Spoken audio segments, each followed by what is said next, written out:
Please put yourself on the mute.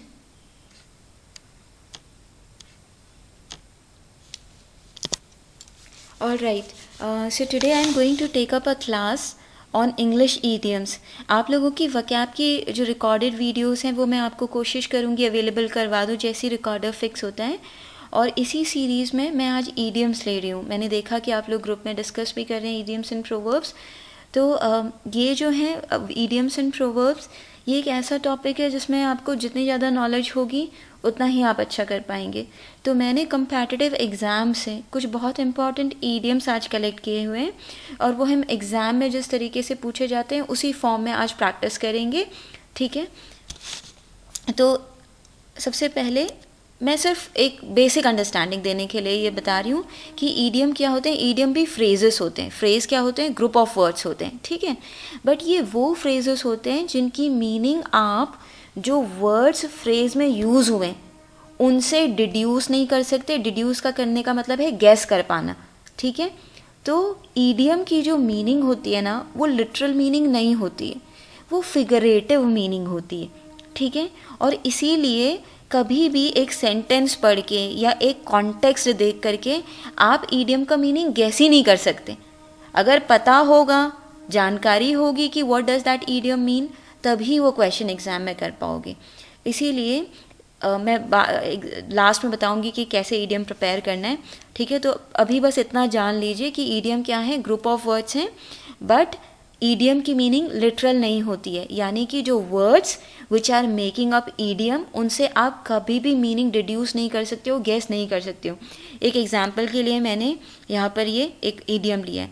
It's raining cats and dogs. सुना है कभी? Yes ma'am. Meaning पता है? Yes ma'am. Meaning yes ma'am. ठीक है. वंडरफुल. अगर मीनिंग पता है तो ठीक है. तो बट कहीं पर वर्ड्स से तो गैस नहीं कर सकते ना. अगर पता नहीं होगा कि क्या मीनिंग है तो नई कॉन्टेक्स्ट से आप डिड्यूस कर ही नहीं पाओगे. ठीक है. तो it's raining cats and dogs का क्या मतलब होता है? It is raining heavily. Okay. तो जिनको नहीं पता था वो याद कर लें कि it's raining cats and dogs. Raining cats and dogs का मतलब है रेनिंग हेविली. ठीक है. अब हम एक एक करके जो एग्ज़ाम में आए हुए हैं, जो कि मैंने बहुत रिसर्च के बाद में एक लिस्ट कंपाइल की है, तो आज की लिस्ट में कुछ ईडियम्स हैं और उसके बाद में कुछ ब्रेक के बाद हम और देखेंगे. ठीक है. तो सबसे पहले ये एक सेंटेंस है. Roy impress the panel of जजेस इन हिज मेडन प्रेजेंटेशन. ठीक है. 4 ऑप्शंस आपके सामने हैं. फटाफट से ऑप्शन पढ़िए और मुझे बताइए कि क्या होगा इसका meaning. First presentation. First presentation. First presentation. अच्छा. सभी का यही मानना है. अच्छा. आप ऑनेस्टली करेंगे. पता होगा तो आप बताएंगे, नहीं पता होगा तो आप नहीं बताएंगे. You will not disturb doctor Google. Okay. Yes. All right. Okay. So ज़्यादातर आंसर्स मुझे मिले फर्स्ट प्रेजेंटेशन. ठीक है.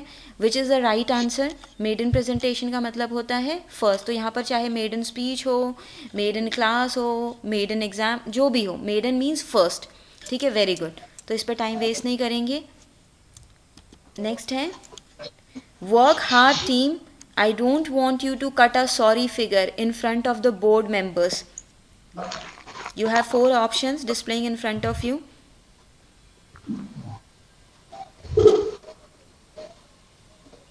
To give a disappointing performance.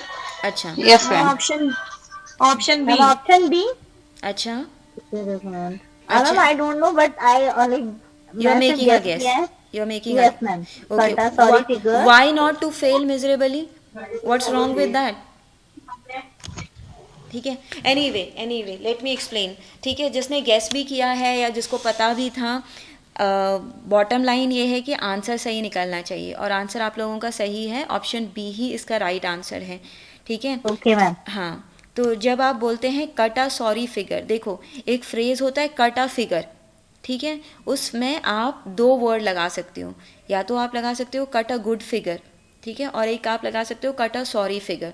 तो जहाँ पर भी कट अ सॉरी फिगर होगा उसका मतलब होगा कि डिसअपॉइंटिंग परफॉर्मेंस. ठीक है. To cut a sorry figure मतलब होता है to let down. Let down जानते हो? लेट डाउन का मतलब होता है डिसअपॉइंट करना. दोनों याद रख लो आप याद रखो फ्रेज कट अ फिगर. फिर उसके बाद याद रखो कि कट अ गुड फिगर मतलब होता है प्रेज वर्दी, इम्प्रेसिव परफॉर्मेंस देना. ठीक है। और कट अ सॉरी फिगर का मतलब होता है डिसअपॉइंट करने वाली, लेट डाउन करने वाली परफॉर्मेंस देना, ठीक है। तो क्लियर है सबको? Yes, ma'am. एक Yes. बार और रिपीट कर दीजिए। अच्छा ठीक है, मैं रिपीट कर देती हूँ। फ्रेज याद रखना है कट अ फिगर, ठीक है।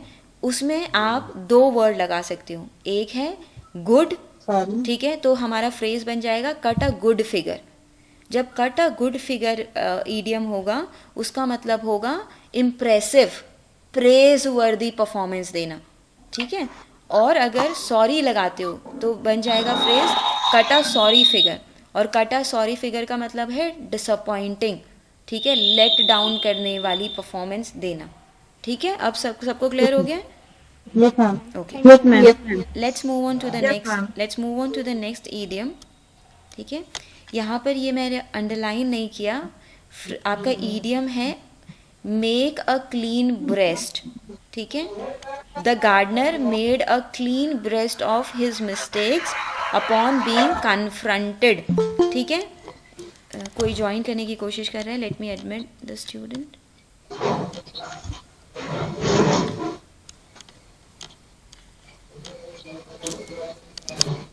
ठीक है, तो हमारा ईडियम है make a clean breast of, तो क्या है इसका? Look at the options, ma'am B. ठीक है। अभी मैं और आंसर्स देखती हूँ। Let me see what all other responses I am getting. Options बहुत क्लोज हैं, इसलिए ध्यान से देखिए, ठीक है। ऐसे नहीं कि clean breast of his mistake upon being confronted. Ma'am, C to act indifferent. Okay all right, ठीक है, Ma'am, ठीक है, C. ठीक है। मुझे कुछ रिस्पॉन्सेज मिल रहे हैं और मैं देख रही हूँ कि इस वाले ईडियम का मीनिंग नहीं किसी को भी पता है, गैस कर रहे हैं, डिड्यूस कर रहे हैं, ma'am. ठीक है, कोई बात Yes, नहीं। ma'am. देखो कभी कभी क्या होता है, जब स्टेटमेंट इस तरीके का होता है तो हम हल्का सा गैस कर पाते हैं, अदरवाइज सिर्फ गैस वर्क काम नहीं करता है ईडियम के साथ में, क्योंकि उनकी लिटरल मीनिंग होती नहीं है। तो यहाँ पर मैं सबसे पहले आप लोगों को बता देती हूँ, a clean breast, make a clean breast of, idiom है make a clean breast of.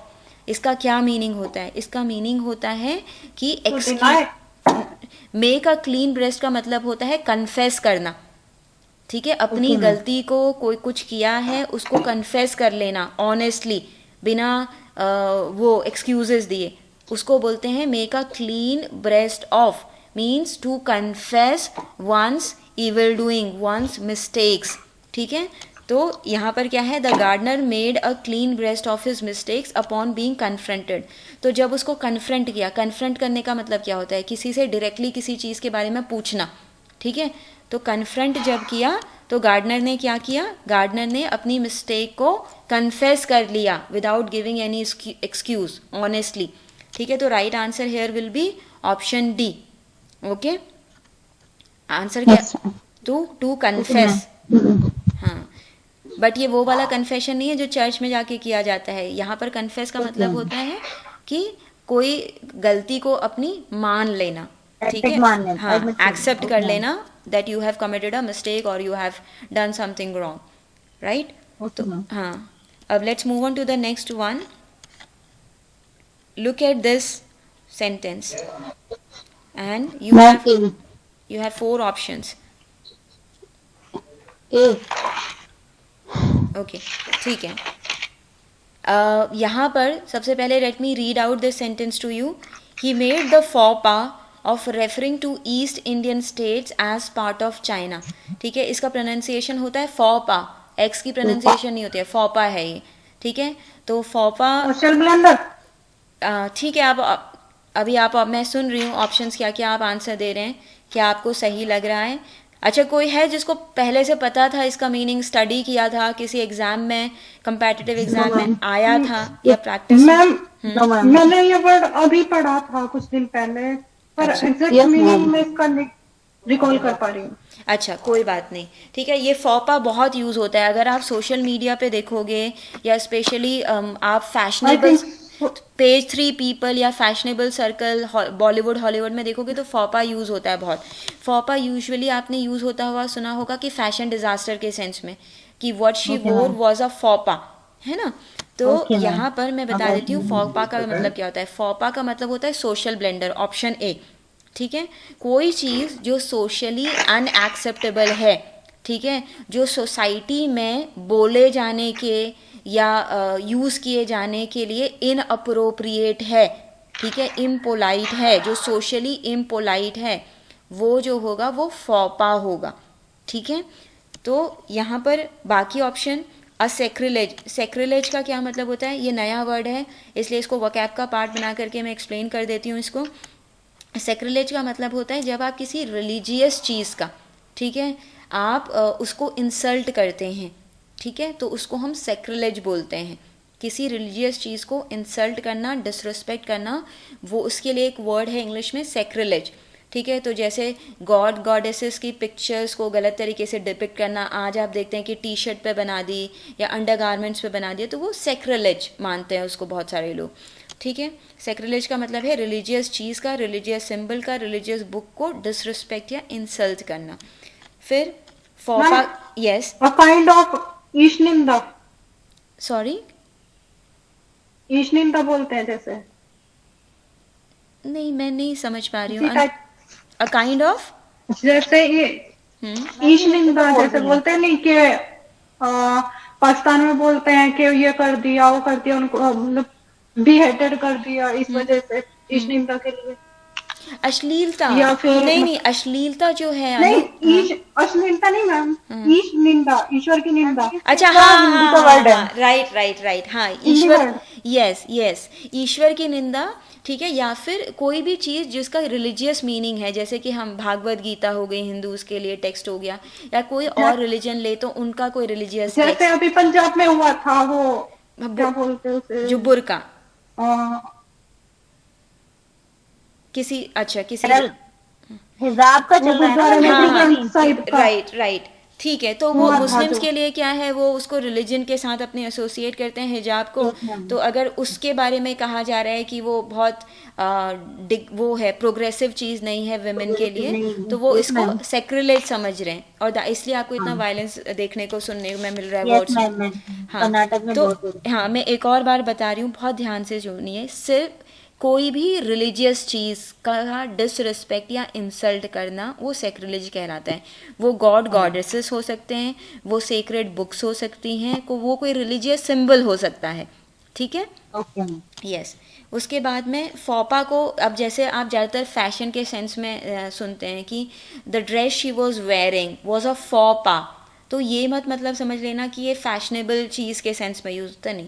फॉपा इसलिए हम बोल देते हैं क्योंकि सोसाइटी में जाने के लिए वो अप्रोप्रिएट नहीं है, ठीक है। Social brand. फिर एरोगेंट स्टेटमेंट, ये तो क्लियरली नहीं है, तो पता चल गया फॉपा क्या है। अब बहुत, क्योंकि ये हैपनिंग वर्ड है, बजिंग वर्ड है, इसलिए आ गया एग्जाम में तो पता होना चाहिए आपको। कॉन्टेक्स्ट दूसरा आ जाएगा, सेंटेंस दूसरा आ जाएगा, ऑप्शंस दूसरे आ जाएंगे, पर आपको समझ आ जाएगा तो आप कर जाओगे। तो मैम इसका एग्जैक्ट मीनिंग क्या होगा फॉपा का? फॉपा का Social यही blender। मतलब हुआ, फॉपा का मतलब है कोई भी चीज़ जो कि सोसाइटी के सामने प्रेजेंट fashionable करने के लिए thing। इनअप्रोप्रिएट है, सोसाइटी सोशल सेटिंग्स के लिए जो इनअप्रोप्रिएट है, चाहे वो कोई भाषा हो, चाहे वो कोई बिहेवियर हो, चाहे वो कोई ड्रेस हो, या और कुछ भी। जैसे कि उन्होंने क्या किया, ईस्ट इंडियन स्टेट्स को पार्ट ऑफ चाइना बोल दिया, तो ये क्या हुआ, ये सोशली इनअप्रोप्रिएट स्टेटमेंट है ना। ओके मैम, तो ये हाँ। सोशल ब्लेंडर, इसका एग्जैक्ट हाँ, मीनिंग यहाँ यस पे ये होगा। यस यस, ऑप्शन ए होगा इसका राइट आंसर, ठीक है। Okay ma'am. उसके बाद है, नेक्स्ट है, His search for medicinal herbs in the mountains of Uttarakhand provided a wild goose chase. ठीक है, look at the options. His search of medicinal herbs in the mountain of Uttarakhand proved a wild goose chase. Productive या fruitful? Ma'am option A लग रहा है, लग रहा है अच्छा, प्रोडक्टिव। कोई ऑप्शन बचा नहीं है, आप में से जितने लोग हैं सबने कुछ ना कुछ बोल दिया है, ठीक है, तो वही है। ऑप्शन ए होगा। अच्छा ठीक है, जिसने ऑप्शन ए बोला है, PAT yourself on the back मेरी तरफ से, ठीक है, राइट आंसर है, ठीक है। आपने वैसे डिड्यूस कर पाना बहुत मुश्किल होता है मीनिंग, ठीक है, पर फिर भी आपने जो भी रीजनिंग यूज़ की आपने सही ऑप्शन ऑप्ट कर लिया है, वाइल्ड गूस चेज। ठीक है, तो ये वाइल्ड गूस चेज जो है ईडियम, देखो आते कहाँ हैं, ईडियम आते हैं सोशल और रिलीजियस कल्चरल कॉन्टेक्स्ट से। तो गूस करके जो है तो एक एनिमल होता है डक लाइक, जो बहुत फास्ट भागता है और उसको पकड़ पाना बहुत मुश्किल है। ठीक है, तो ये उसमें क्या होता है कि उसके पीछे जाओगे तो कुछ हाथ नहीं लगना। तो वाइल्ड गूस चेज का मतलब होता है फ्यूटाइल, क्योंकि फ्यूटाइल का क्या मतलब होता है, फ्यूटाइल या इन वेन भी बोलते हैं, IN in, VAIN vain, V. Ma'am, we can say that fruitless effort. Yes, you can say fruitless effort, futile, fruitless. एक और मैं फ्रेज बताना चाहती हूँ कि वो आ जाए तो आपको पता हो, उसको बोलते हैं इन वेन। इन अलग है, इन प्रपोजिशन है, VAIN वेन। तो जब आप बोलते हो कि all my efforts were in when, इसका मतलब all they didn't yield any result. ठीक है, क्लियर? Yes, ma'am. तो Yes, ma'am. ये इन वेन भी याद होना चाहिए। ओके, फ्यूटाइल का मतलब फ्रूटलेस है। तो ये चारों ऑप्शन, ये जो ऑप्शंस हैं ये इनकरेक्ट हैं, और द वाइल्ड गूस चेज का मतलब है फ्यूटाइल, जिससे कुछ हाथ नहीं लगना। और ये हर चीज़ के एफर्ट के साथ यूज़ नहीं किया जाएगा। ये wild goose chase in when effort के साथ यूज़ कर सकते हो। Wild goose chase usually search के लिए यूज़ किया जाता है, सर्च, हंट फॉर समथिंग, है ना, क्वेस्ट फॉर समथिंग, उसको बोलते हैं wild goose chase. Okay, ma'am in vain का आपने स्पेलिंग क्या बोला था? In vain, in VAIN. IN in तो प्रपोजिशन हुआ, और उसके Yes, बाद ma'am. वी फॉर विक्ट्री वाला वी, Yes, ma'am. फिर A IN, VAIN in vain. Okay, ma'am. Okay,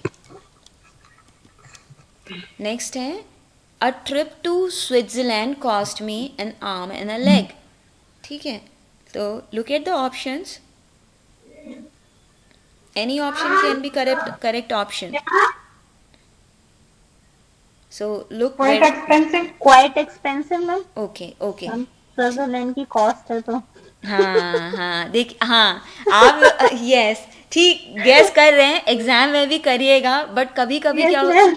हाँ, बट चांसेस वही हैं कि अब जैसे यहाँ पर तो आप लोग ने सही कर लिया कि स्विट्ज़रलैंड है, जाना बहुत महंगा है, हम सबको भी जाना है, हम लोग नहीं जा पा रहे हैं, है ना। Yes, तो ma'am. It will cost you N arm and a leg का मतलब यही है कि इट इज़ क्वाइट एक्सपेंसिव। जैसे एक और ईडियम में बता देती हूँ, burn hole in the pocket. ठीक है, इसको भी नोट कर लीजिए, burn hole in the pocket. तो ऐसे भी आ सकते हैं कि my trip to Switzerland burned a hole in my pocket, मतलब it proved very expensive, very costly, है ना। तो burned hole in my pocket या burn a hole in my purse, ठीक है, या an cost me an arm and a leg, इसका मतलब है quite expensive। ठीक है, पर यहाँ पर सिर्फ कॉस्ट की ही सेंस में यूज़ नहीं करते हैं इस ईडियम को, इसमें और सेंस में भी यूज़ करते हैं इसको। जैसे कि कोई मिस्टेक आपने कमिट की जो कि बहुत आपके लिए बहुत ही है, इस तरीके की मिस्टेक प्रूव हुई कि जिसने बहुत डेट्रीमेंटल मिस्टेक, ठीक है, तो उसमें भी कह सकते हैं कि it cost me an arm and a leg. But वो थोड़ा सा मैं आपको बताऊँ बहुत लिटररी यूज़ हो जाएगा, उसको अवॉइड करिए, एग्जाम में मेरे ख्याल से आएगा भी नहीं वो कॉन्टेक्स्ट, इसी को ही स्टिक करिए। ठीक है, anything that prove very expensive with regard to money, you will use the idiom an arm costing an arm and a leg for that। ठीक है, और दूसरा मैंने बता दिया burning hole in a pocket or a purse। ठीक है, दोनों क्लियर है, कोई भी आ जाए एग्जाम में।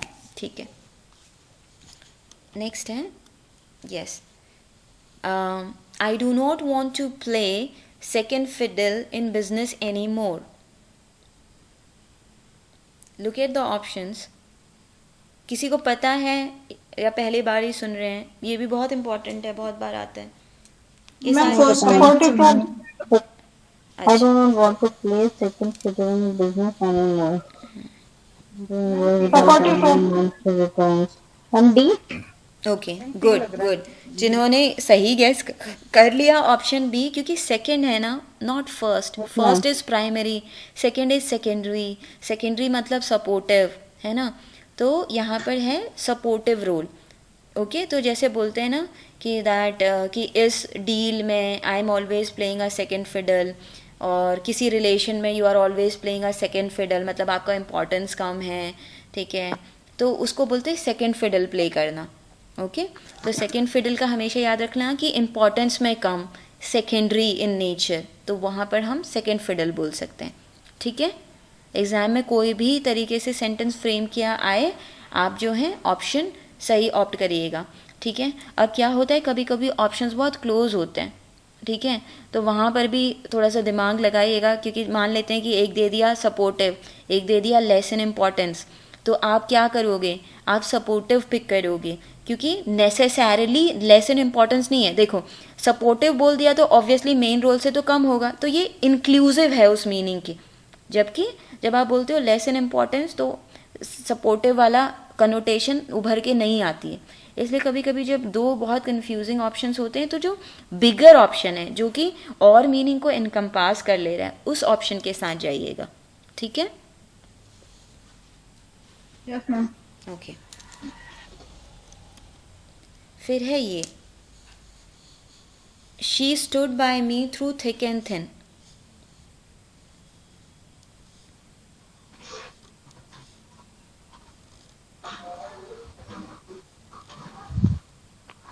चार ऑप्शन है, she stood by in me. Difficult okay ma'am A, in difficult circumstances.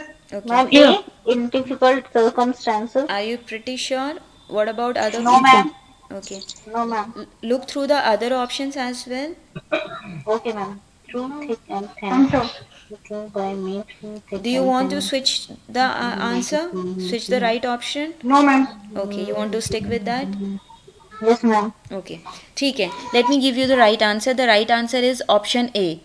When you stand by someone, देखो ये ध्यान से पढ़ना है, ये stand by जो है, stand by का मतलब क्या होता है, phrasal verb है, इसका मतलब होता है when you stand by someone you support someone, किसी का साथ देते हो।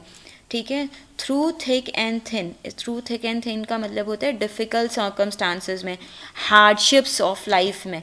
ठीक है, जो हार्डशिप का क्या मतलब है, हार्डशिप का भी मतलब डिफ़िकल्ट सर्कमस्टांसेस हैं, टायरिंग सर्कमस्टांसेस, चैलेंजिंग, ये सारे वर्ड यूज़ किए जा सकते हैं, डिफ़िकल्ट, हार्डशिप, टायरिंग, चैलेंजिंग। ठीक है, तो यही आंसर होगा ऑप्शन ए इसका। तो यहाँ पर थ्रू थिक एंड थिन का भी मीनिंग सीख लीजिए, और इस phrasal verb to stand by का भी मतलब याद कर लीजिए। Stand by means to support someone. Okay, clear है? Yes ma'am. Yes ma'am. Yes ma'am. ठीक है, ठीक है। अब है next, First to the down.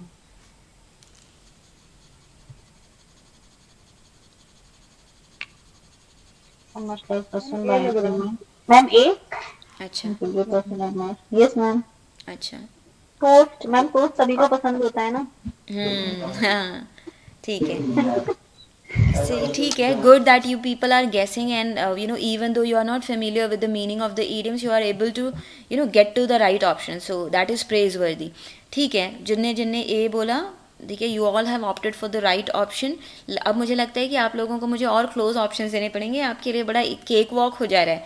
Cake walk का मतलब होता है बहुत ईजी। ठीक है, Yes, ma'am. Toast of the town का मतलब है कि a much like the person. वैसे ये सारे जो भी हैं ये मैंने क्वेश्चन पेपर प्रीवियस एग्जाम के स्टडी करके ही उठाए हैं। ठीक है, तो she is the toast of the town. Okay, तो ये जो टोस्ट ऑफ द टाउन है उसका मतलब वही होता है कि कौन होता है टोस्ट ऑफ द टाउन, कोई भी इंसान जो बहुत ही पॉपुलर है, ठीक है, बहुत ही पसंद किया जाता है, उसको हम बोलते हैं कि टोस्ट ऑफ द टाउन। जैसे बॉलीवुड एक्टर्स, बहुत सारे एक्टर एक्ट्रेसेस हैं, they are toast of the town. ठीक है, यहाँ पर मुझे एक और ईडियम याद आ रहा है, मैं दो इनफैक्ट याद आ रहे हैं, वो भी मैं आपको बता देती हूँ, उनको भी याद कर लो। पेंट द टाउन रेड, ठीक है, let's paint the town red. Okay, इसका मतलब क्या होता है, पेंट द टाउन रेड का मतलब ये नहीं है कि पेंटिंग ब्रश लेके रेड कर रहे हैं, लिटरल मीनिंग नहीं है। पेंट द टाउन रेड का मतलब होता है let's go out and have lots of fun. Okay, let's explore things in the city, in the town, let's have fun, उसको बोलते हैं पेंट द टाउन रेड। जैसे बोलेंगे कि they headed to Venice and painted the town red, मतलब they had a lot of fun, they explored Venice. समझ में आ गया, paint the town red. Okay ma'am, yes ma'am. Okay, और एक और है गेट अलोंग, ध्यान से सुनिए, get, GT, get along, ALONG, get along like house on fire, house on fire, ठीक है। सो जैसे बोलते हैं, यूज़ कैसे करते हैं इसको, they get along like house on fire, ठीक है। और मान लेते हैं 4 ऑप्शन आ जाएं, they are very friendly, they do not, let's say कि they don't talk to each other, they are not on friendly terms. तो जब किसी के बारे में ये कहा जाता है, दो लोगों के बारे में ये कहा जाता है कि they get along like house on fire, इसका मतलब उनकी बॉन्डिंग बहुत अच्छी है, ठीक है। उनकी बहुत, एक बोलते हैं ना, हिंदी में बोलते हैं उनकी बहुत पटती है आपस में, उसके लिए इंग्लिश में है they get along like house on fire, ठीक है। तो इसका कोई नेगेटिव ऑप्शन नहीं चूज कर लेना कि दे डोंट डिसलाइक, क्योंकि अब आप जैसे मीनिंग गैस कह रहे हो कि टोस्ट सबको पसंद होता है, तो हाउस ऑन फायर से आप समझ हाउस लोगे, ऑन फायर से समझ लोगे कि वो ऐसा तो लग रहा है जैसे कि बहुत झगड़ा होता हो। झगड़ा होता है, लड़ाई झगड़ा करते हैं, Yes, जेलस हैं एक दूसरे से, ठीक है। Yes, ma'am. हाँ, तो बढ़िया bonding है। वो नहीं है, इसका मतलब है कि बहुत, Okay. एक दूसरे से बहुत पटना, बहुत अच्छी बॉन्डिंग होना, ठीक है। तो ये मैंने आपको 2 एक्स्ट्रा बता दिए, ये आप अपनी लिस्ट में ऐड कर लीजिए, ठीक है। कर लिए लिस्ट में ऐड, यस मैम। ठीक है। और एक वो सुना होगा green with envy, green with envy का तो वही मतलब है जेलस, ओके। तो ये थे आज के ईडियम्स। अब मैं फटाफट से सारे ईडियम दिखाऊंगी और एक बार में सारे ऑप्शंस आप लोग मुझे बताते चलेंगे, ठीक है। Maiden presentation, ma'am first presentation, cut a sorry figure, Give a disappointing performance. Make a clean breast of, to confess फॉपा, a social blunder, Social blunder. Wild goose chase, Futile. An arm and a leg, Quite expensive. Second fiddle, supportive role, Supportive role. Through thick and thin, Difficult circumstances. Toast of the town, Much like liked by everyone. Get along like house on fire, ma'am bonding बहुत अच्छी होना किसी की एक साथ दूसरे से, ठीक है। Paint the town red, lots of fun. Okay, very good, ठीक है। तो क्लियर हो गए ये सारे ईडियम्स, यस मैम। ठीक है। अब कोई एक ऐसा टॉपिक है जो आप मुझे नेक्स्ट क्लास में लेना चाहते हो कि मैम आप ये टॉपिक ले लीजिए, नहीं तो फिर मैं I will decide the topic from your syllabus. Ma'am you will decide.